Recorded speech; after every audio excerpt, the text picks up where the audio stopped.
Assalamu alaikum, ladies and gentlemen. Welcome to the 18th session of the Art Lounge Talks. Today I'm here with a very special and esteemed guest, Mr. Jimmy Engineer Sahab, जिसको हम सब जानते ही हैं और उन्होंने इतने decades से पाकिस्तान को serve किया in various ways, not only through his amazing masterpieces, but also as a philanthropist and social worker. And I'm so truly honored कि वो आज Art Lounge के लिए उन्होंने हमें वक्त दिया है. And I'm really excited to be asking him questions about his life and his illustrious career. Assalamu alaikum. कैसे हैं आप sir? चांदे आप कैसे हो? मैं बिल्कुल ठीक हूँ. It's an honor. Sir, it's an honor for me. It's an honor for me. हम दोनों एक दूसरे की तारीफ करते हैं. नहीं, but sir, I think because I have known you for a while now, and मतलब सभी जानते हैं कि आपने पाकिस्तान के लिए इतनी contribution की है. But I think for my viewers जिनका थोड़ा सा they're mostly people related to art, but some from other professions as well. So we would love to learn from you. अगर आप थोड़ा सा past के अंदर delve करें और हमें बताएं कि how did you get into art? आपको बचपन से इसका interest था, and how did you get here? Ji, actually I started art work I think at the age of 4 or 5 years, when I was 4 or 5 years old. And I used to mostly sit on large white paper which my parents used to give me. And then they used to provide me with powder colors. So I used to throw powder colors on the paper and then put water, and then with my fingers I used to make abstract designs or artwork. You can just imagine when you're so young, so you are just imagining things. So that is from where I started creating artwork or involved in paintings. Okay, fine. Okay, and then eventually that led you to your journey at the NCA. उधर आपने कैसे decide किया पढ़ने को? Yes, I kept on doing artwork as an amateur artist till I finished schooling and things. And I became serious when I was about 18 years old. And in my bedroom, I used to paint paintings after paintings, and I used to finish a painting. Then I used to again put colors on it, and again paint another painting, then again paint another painting. So on one canvas, I used to paint 30 or 40 paintings, and trying to learn from my past painting that how I should deal with surfaces and colors. Right. So you were naturally drawn towards oil painting or different mediums since the start? I have used all media. I have used acrylics, oil, then even car paint, charcoal, pencil, and all sorts of things, watercolor. But most of my paintings are in oils. And sir, how did you decide? Because the scale of your painting is very large.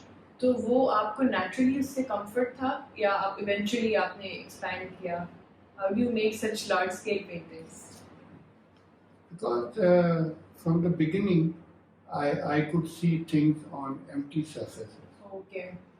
Like if I wanted to create something, I could imagine that finished painting on an empty surface.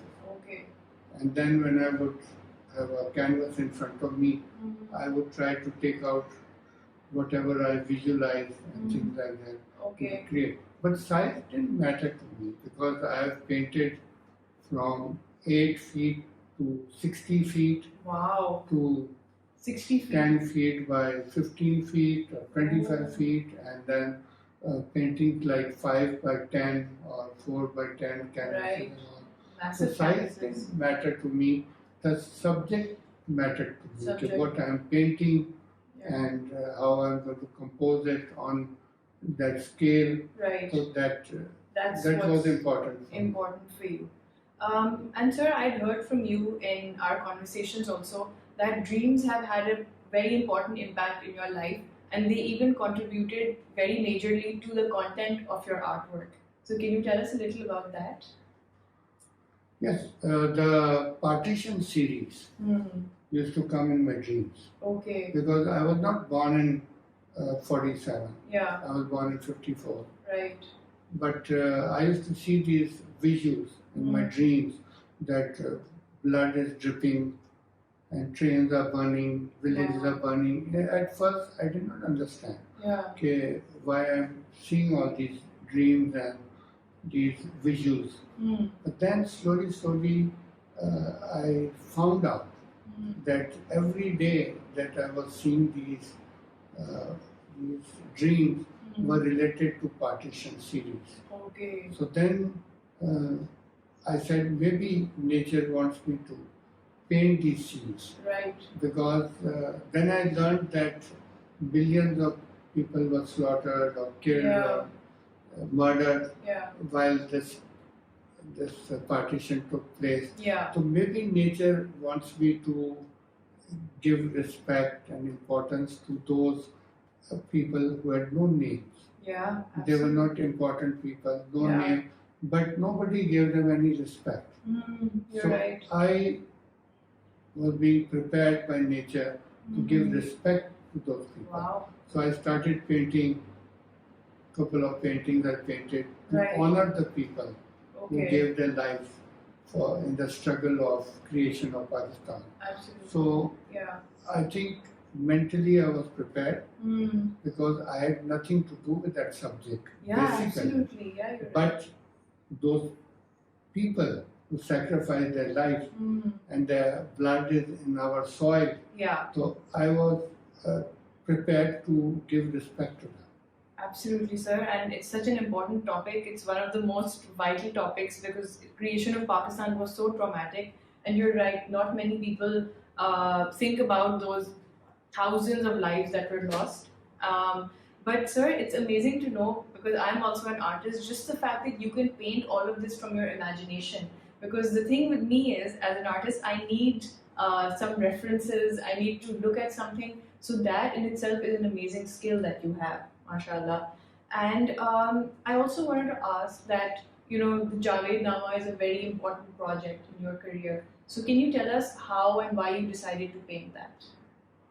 Now, Javed Nama was an important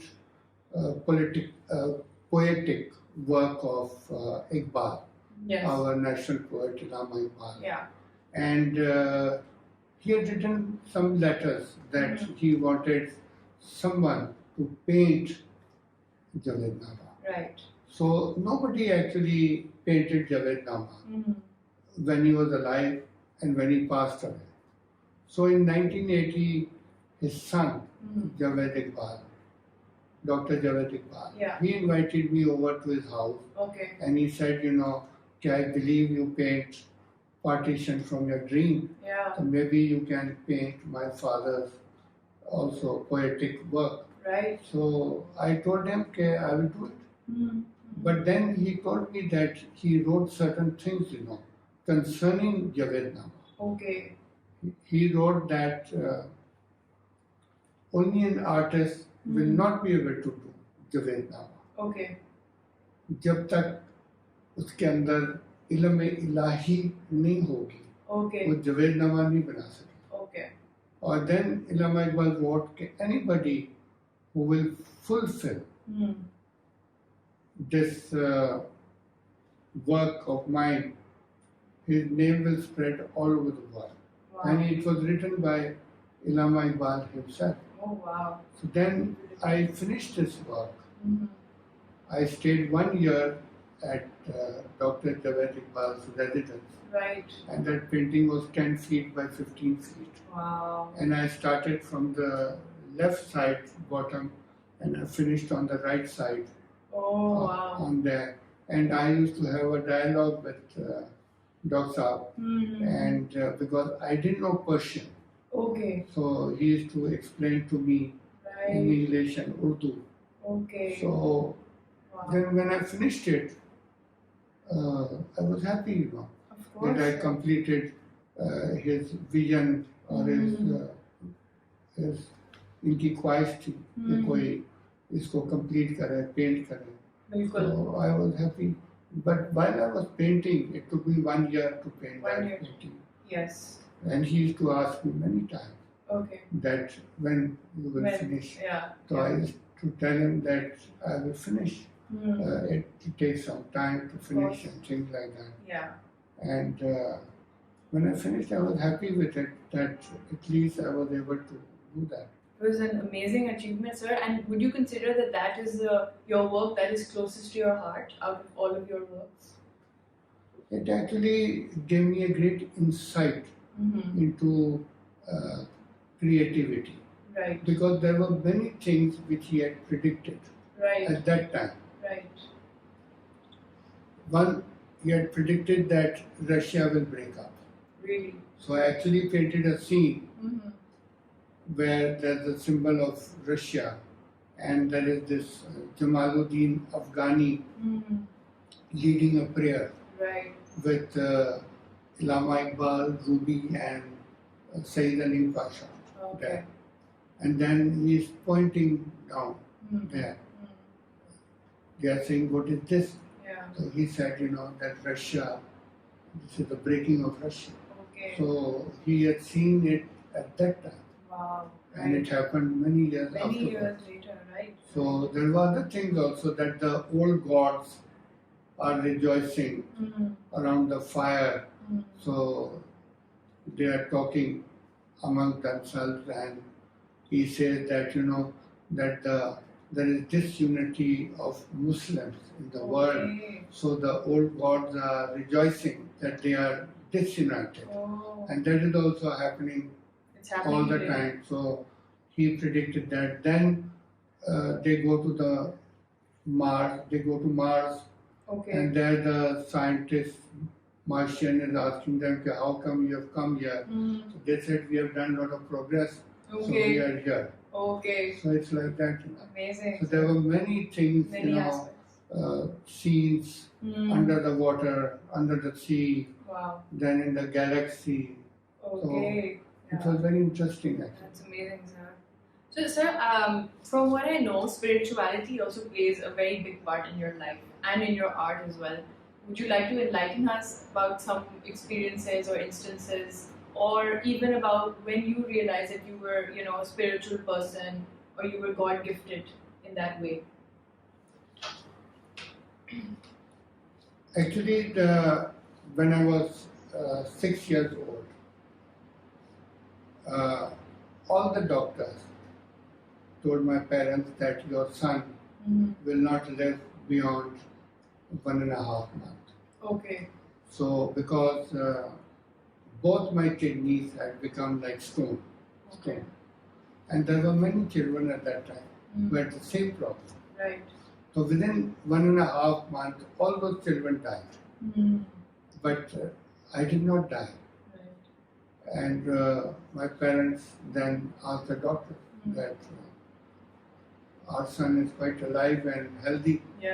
So they said it's not possible that if a person's both kidneys become stone, so he cannot live more than a month or a month and a half. So they said, bring him over. So they took me to the doctor, they checked, they looked at the old x-rays and they took new x-rays. And then they said that some kind of intervention has taken place. So that intervention meant that my creator himself gave me new life. Wow. So there were 2 brand new kidneys in my body. So that's then miraculous. The X-ray showed that there were 2 brand new kidneys. So I was given a second chance by the creator himself. Absolutely. That is why whatever I do, I am thanking him all my life. And till now also I am thanking him for giving me that opportunity to live more and make it a positive kind of a life. Absolutely. Because, sir, you're right in the sense that, there are many artists who might carry out charity here and there, but you've dedicated your life to philanthropy. And you help so many hundreds of people. You help people in Pakistan and internationally. There's no limit to, how much you are there for people. And it's very commendable because in today's world, there are so many people who are mostly thinking about themselves, how they can go ahead, they also have this fear that, you know, if we help others, they'll go ahead of us. And I don't know, ये सोच तो बिल्कुल भी अच्छी नहीं है. तो मैं बहुत इंस्पायर होती हूँ आपसे कि आप इतने लोगों की हेल्प करते हैं. But can you tell us a little bit about your आपने peace walks की हैं और आपने कितने सारे charity shows किए हैं? How was that experience for you? I started helping the special children. Okay.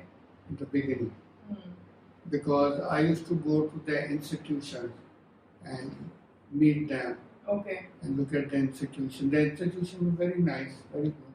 Okay. But I used to always think that in the institutions, how will they be accepted in society? Right. Because by calling them special, it's not going to change their life. Yeah. So I said, okay, I will start a program for these special children or orphans and take them out to some public places like hotels, parks, and then entertain them. And then call certain media to directly talk to them or to the teachers, institutional teachers. Okay. And so that more people would come to know what is the problem. What is the problem. Right. So I did over 200-300 programs of these children. And I took like from 200 children to 6,000 children. Wow. My so God. I used to take these blind children to restaurants and entertain them. Then I used to ask them to sing or talk or say whatever they like. And in all my programs, these children were the chief guest. Okay. There was no chief guest. They were the chief guest. So once I was in Lahore, so the governor of Punjab, at that time Mr. Makbul, he said that I want to hold a function in the governor house. So you help me. Okay. So I said, that's very good. But I said, you will not be chief guest. So I said, the children will be chief guest. Yeah. So then he arranged a program. I was there with him and they entertained the children. And I said that you children, you are the chief guest and the governor is the host. Okay. So I wanted that governor, this government functionaries should invite these children to all kind of places so that they are accepted and respected in society. Absolutely. Because if we don't respect them, we don't do anything for them, and just calling them names is of no use. So I did this program for 18 years. Wow. I kept on doing this program for 18 years. Then I saw that the people who were running the institution now knew how to do the thing. So they now were on their own. Then I started walk culture. Walk for causes. That also I've done over 200-300 walk for causes like cancer and leprosy. I walked for many causes, and two of my walks were long, very long walks. One was like I walked from Karachi to Peshawar. Wow. Oh my God. So I walked through all the villages and all the thing. It was supposed to be for a hospital. But now that hospital's name is Indus Hospital. When I started the walk, it was called the Islamic Mission Hospital. And the doctor had come from London. And he had operated on some royal people also. Dr. Nazir Qazi. So he established the hospital in the beginning. And then later on, he left Pakistan, and then this hospital was not doing well. So then it was handed over to Mr. Bari, who is the head of Indus Hospital, and now he is doing a wonderful work. Amazing. But I initiated for this particular hospital. I walked all the way and things like that. And the other long walk was when I was supposed to walk from Islamabad to New Delhi. It was a peace walk, and that was in 2001. And I saw in my dream that maybe India and Pakistan will be at war. So I gave a press conference in March that I will design a special shirt with the flag of India, Pakistan, peace embossed on it, and I will walk in that thing. But I'll walk in November. So I knew that in November there'll be some kind of problems or issue. So then my next press conference was in September. So 11th September happened. So then the journalist said that you must have seen Afghanistan in your dreams and something like that. I said no. I saw India. That they are not at peace. So when October came, then the statements came from India and Pakistan, which were not very positive. And they were like warlike statements. And as my November approached, it became worse. And then before I started my walk, they had removed our ambassador and all the consul generals from the country. And we had removed all our ambassadors and consul generals from our country. So I started my walk, and 4 or 5 days I reached Lahore. But then Eid came in between. So the media people told me that don't cross the river Ravi. You stay here for 4 or 5 days. So then there was the owner of a petrol pump. He came to me and he said, I'll give you my room. You can stay in my room for these days. I'll look after you. That's nice. So sometimes my friend used to come and meet me there, but I didn't cross. Then after Eid, all the cameramen and media, because they were interested in my flags, because I was carrying the India-Pakistan flag, right? So I crossed River Ravi, went to Data Darbar. Then I walked from Dada Darbar straight to Wagah border. Wow, right. And then when I reached Wagah border, the rangers and everybody knew about my walk. So they were prepared. So they said that today you stand here and we'll do all our ceremonies there. And they called media people also. They had my lunch also, and they called a lot of people. And I was in that dress, everybody was getting their pictures taken in that dress. So then the time came for me to think. The gates were open, but there was no diplomatic ties. So, and my sponsor in Pakistan was Pizza Hut. And there it was Tricon Company. The two companies. And I was supposed to go there, and it was arranged that Mr. Vajpayee will receive me. And I was supposed to give the shirt to him. The peace shirt. But now that peace shirt, one of the peace shirt, is in the Peace Museum of China in Beijing. So it's there. And then I got 1 or 2 more shirts, which I think someday I will finish this walk, not maybe in India, but in some other country with some Pakistani and Indian, and symbolically end that walk, which never ended in 2001. Never ended, wow. So imagine, I mean, it's amazing that you already had that information that things will go, they won't go right, and it was absolutely true. This is truly God's gift. But, sir, I also wanted to ask you that in all of this, because a lot of younger people are also, watching this, and they're in their early careers, and of course they aspire to be like you, they aspire to be able to work as amazingly as you do, but also be better people. How can we evolve in that way? Because I think we are struggling as artists also, and as people. How do we find that balance? About inspiration, you ask. So, very ordinary people inspire. Like, you can also inspire me to do something. And when I see these children, this on the streets, these beautiful children, I look at them, they inspire me. and the people sitting on the footpath who has nothing. Only thing he has is his own dreams. Right. So he lives with his dream. Right. They inspire him. Right.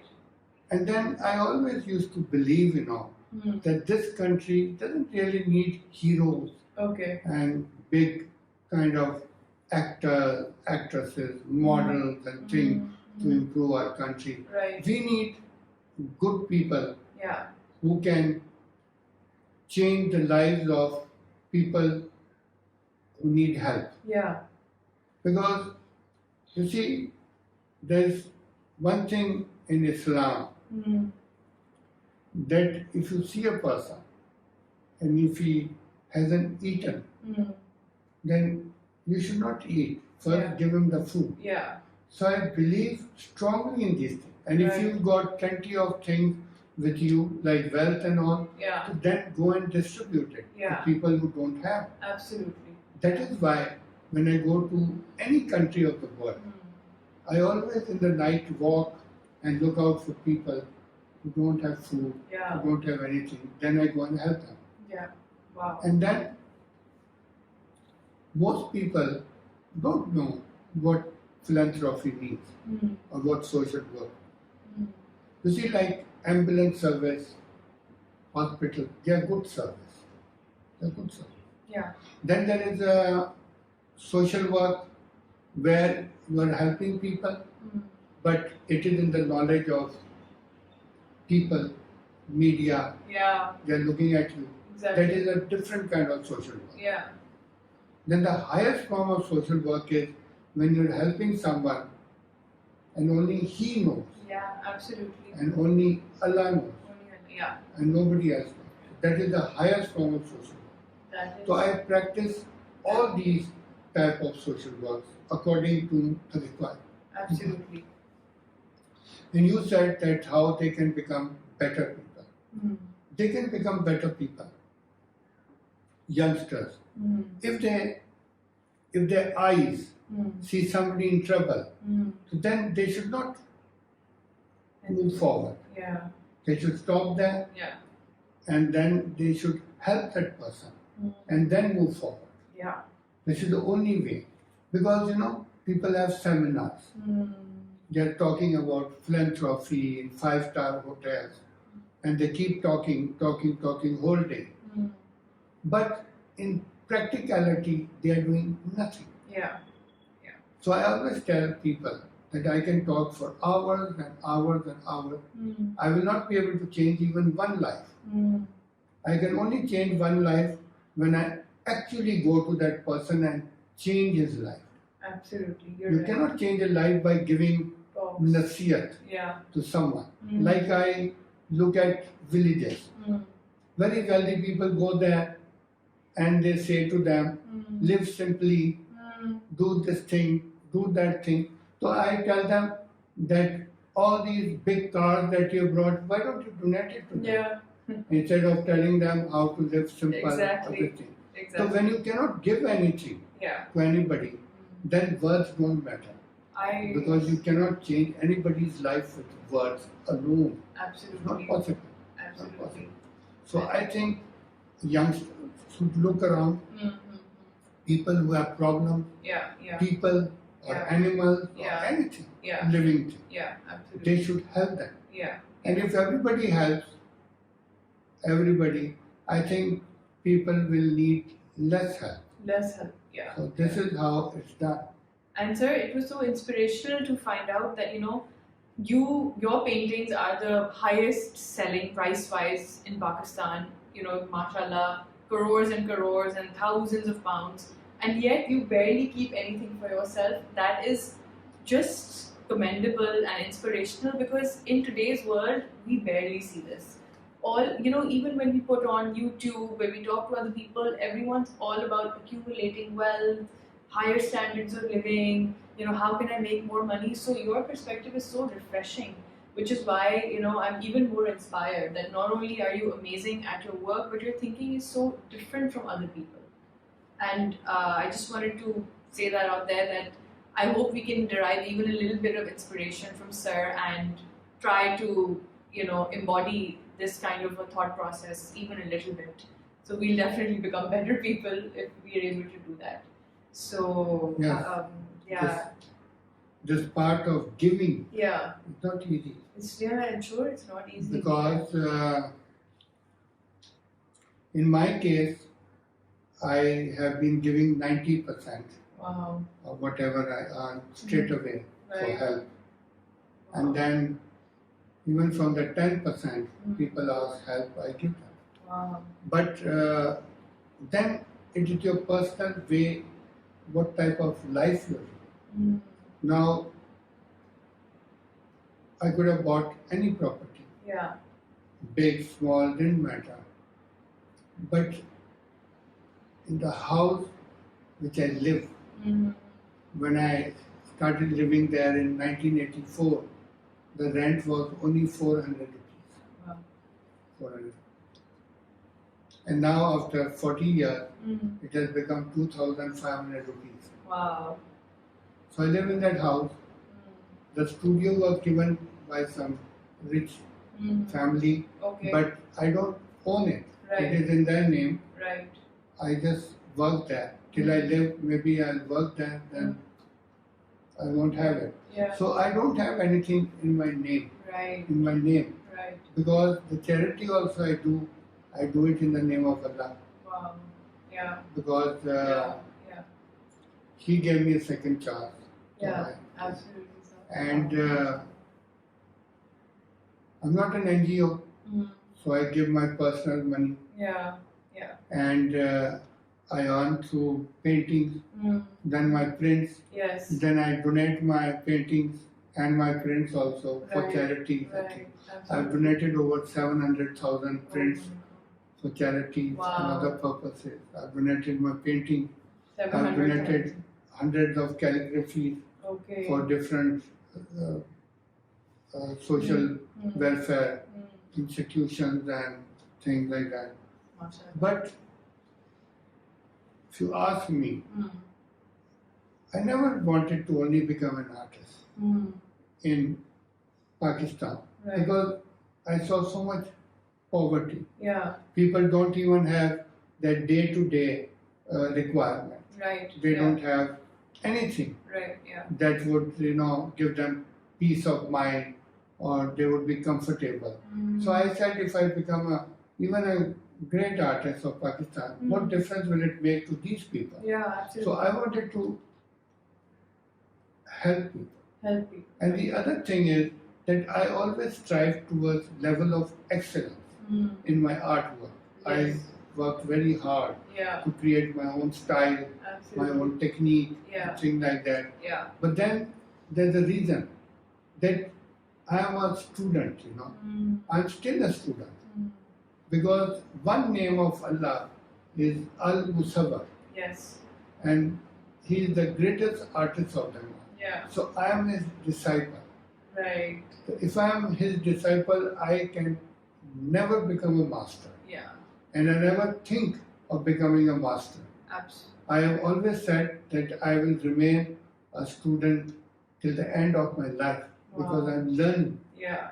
People tell me you paint architecture, you paint seascape and historical and religious paintings and all sorts of paintings. So I tell them that I am learning. Yeah. And I take the liberty of painting everything because I have defined myself clearly that I am not a master.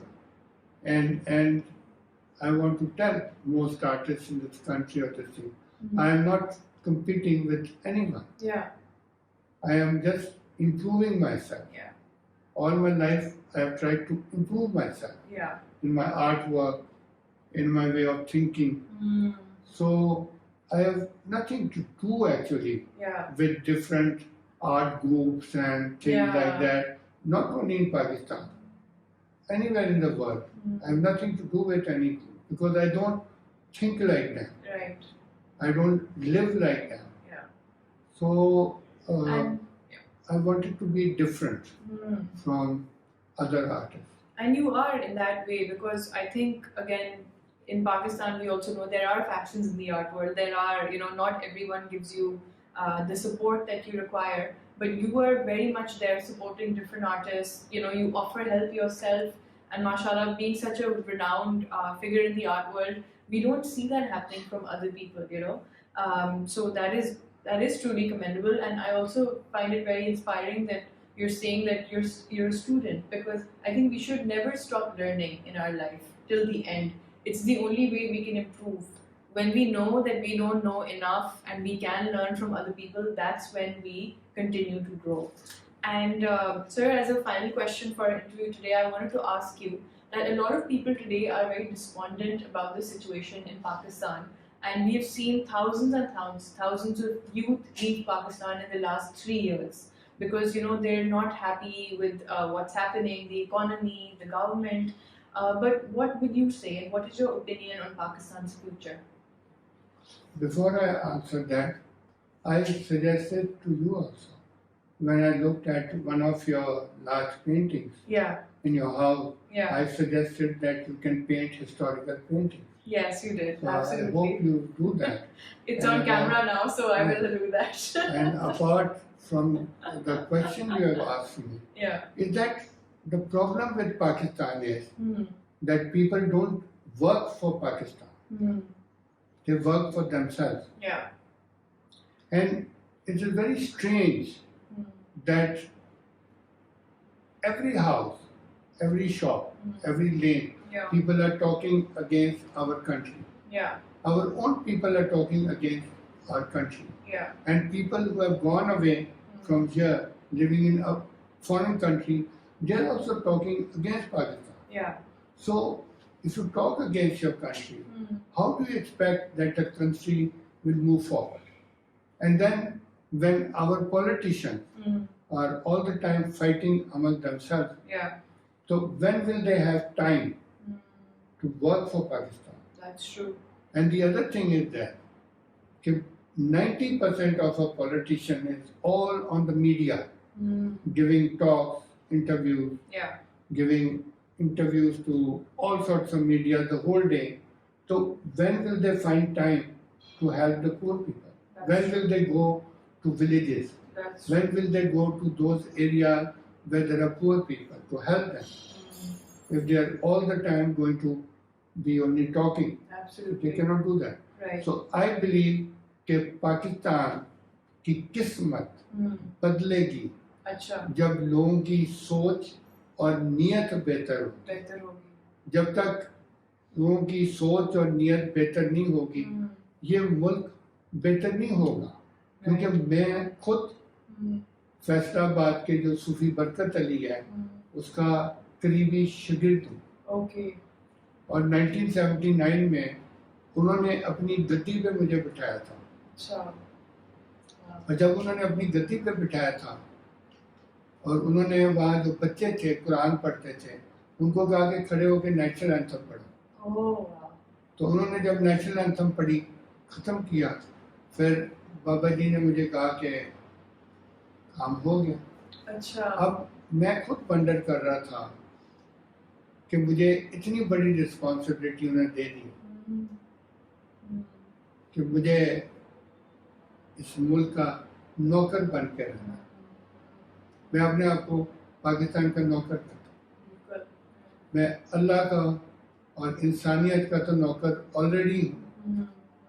Pakistan जैसा खूबसूरत मुल्क मैंने नहीं देखा. इतने मुल्कों में गया हूँ, सब कुछ किया.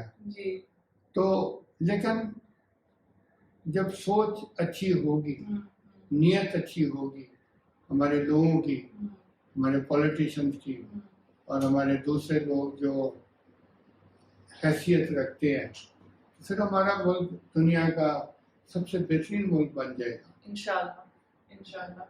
लेकिन अफसोस ये है कि कब होगा ये अल्लाह बेहतर जानता है. And with that, sir, I wanted to thank you. Such an honor कि आप मेरे art lounge, छोटे से art lounge talks पे you've given your very larger than life presence. You've always been very inspirational for me. Inshallah, I will aim to make those historical paintings जो आप जिस सालों से कह रहे हैं. And I will take tips from you कि आप किस तरीके से बड़ी paintings बनाते हैं, because मुझे तो सालों लग जाते हैं. But I hope to learn from you, and I'm sure that everybody watching this interview has learned a lot from you. And I hope that we all can be better people जो सिर्फ ना सिर्फ अपने बारे में सोचें लेकिन पाकिस्तान के बारे में भी सोचें. And with that concludes the 18th session of the Art Lounge Talks. Thank you everyone for watching. This will be uploaded on Instagram and YouTube. Take care. Khuda Hafiz.